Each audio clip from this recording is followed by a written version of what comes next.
大家好，我是维玲阿姨。今天我们来做巧克力豆饼干。这种美式的巧克力饼干呢，它中间有一点点软软的，外面又有一点酥脆，有一点甜甜，又带一点点的咸，非常的好吃。其实我做过很多的巧克力饼干，有些食谱呢有点复杂，可能要先把奶油融化，煮到它有焦糖味，或者是它的食材里头可能是多一颗蛋黄等等的。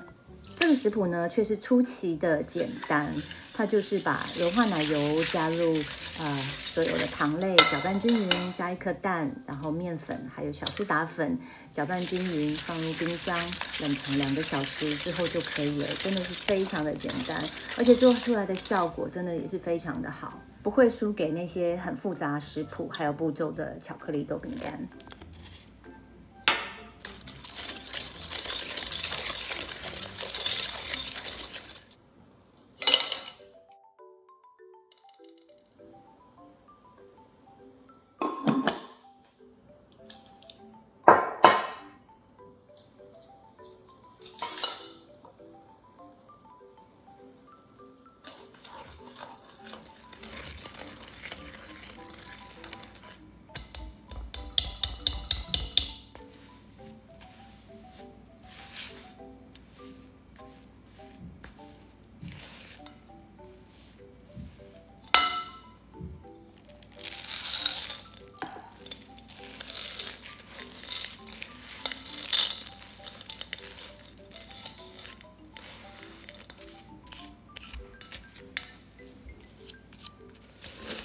要注意，这个食谱用的是融化奶油，所以呢要先冷藏2个小时才能够烘焙。如果你直接拿去烤的话，这个烤箱的温度呢会很快的把这个饼干里面的奶油融化，然后呢你的饼干就会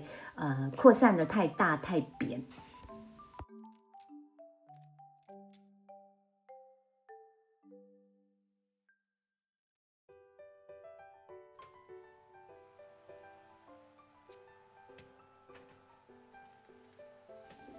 其实呢，最好是一次只烤1盘的饼干，这样子它上色跟整个扩散会比较均匀。但是我实在是太懒惰了，所以我就一起烤了。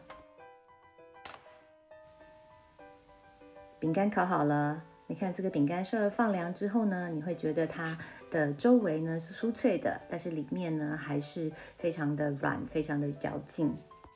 饼干呢，最好是放在密封的盒子里，或者是夹链袋里头，把空气挤出来，这样子能够确保你的饼干呢，过了几天之后呢，还是一样的新鲜，口感不会改变。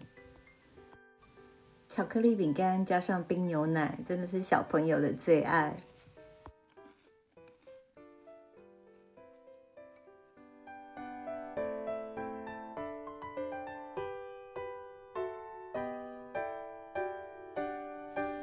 如果你喜欢今天的视频，请帮我点赞，并且订阅我的频道。我们下次再见，拜拜。